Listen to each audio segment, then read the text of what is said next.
BNP এ যাবৎকালের রাজনীতিতে সবচেয়ে একটি সুন্দর পদক্ষেপ গ্রহণ করেছে যখন সে তার দলের সমস্ত নেতাকর্মীদেরকে একত্রিত করে এবং মনোনয়ন প্রক্রিয়ার মাধ্যমে সারা বাংলাদেশে তার প্রার্থিতা ঘোষণা করেছে। সে প্রার্থিতা ঘোষণা করবার পরে আমরা চট্টগ্রামে দেখেছি, চট্টগ্রাম এরশাদুল্লাহর আসনে তিনি যখন নির্বাচনী প্রচারণায় ছিলেন তখন তাকে লক্ষ্য করে গুলি করা হয় এবং সেখানে বাবলা নামে একজন নিহত হয়। এইটার পরবর্তীতে যখন নির্বাচন কমিশন তফসিল ঘোষণা করলো, তার 24 ঘন্টার মধ্যে হাদিকে গুলি এবং হাদির বুকে মাথায় গুলিবিদ্ধ করাটাকে আমরা সাধারণ কোনো একটা ঘটনা হিসেবে উল্লেখ করি না। আমরা মনে করি এটার পিছনে চাতুর্যতা রয়েছে, এটা একটা প্রি প্ল্যানের অংশ। এবং যারা দীর্ঘদিন যাবৎ বলছে আমরা নির্বাচন চাচ্ছি না, আমরা বাংলাদেশে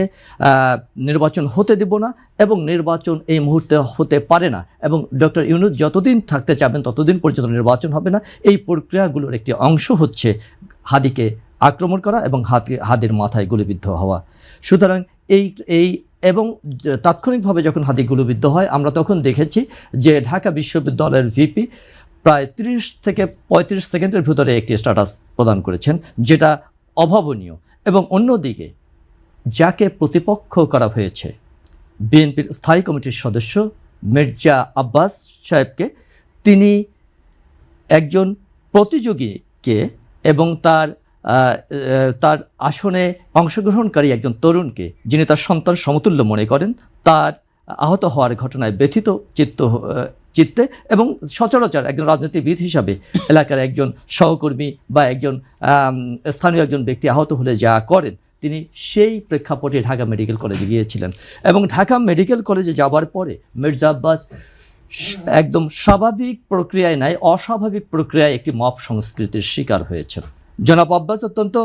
প্রজ্ঞা সম্পন্ন রাজনীতিবিদ এবং সেই রাজনীতি প্রজ্ঞার কারণেই তিনি এই মবকে অত্যন্ত ঠান্ডা মাথায় মোকাবেলা করেছেন এবং গতকালকে তার এই মব মোকাবেলার মাধ্যমে আমরা মনে করি ৭১ আবার বিজয়ী হয়েছে। একজন মুক্তিযোদ্ধার মাধ্যমে, তার সহনশীলতার মাধ্যমে এবং তার ধৈর্য শক্তির মাধ্যমে এবং নেতৃত্বের মাধ্যমে, এবং বিএনপি সেই নেতৃত্বের মাধ্যমেই বাংলাদেশের সহনশীল রাজনৈতিক পরিবেশকে বজায় রাখছে সারা দেশ জুড়ে এবং যারা এই রাজনীতিকে কলুষিত করবার জন্য, নির্বাচনকে প্রতিহত করবার জন্য চেষ্টা করছে, তাদের সেই প্রচেষ্টাকে ব্যাহত করে দিয়েছে গতকালকের মির্জা আব্বাসের ধৈর্য এবং প্রজ্ঞা এবং বিএনপির সারা বাংলাদেশ বিএনপির বিভিন্ন অঙ্গ সংগঠনগুলোর ধৈর্য এবং প্রজ্ঞার মাধ্যমে।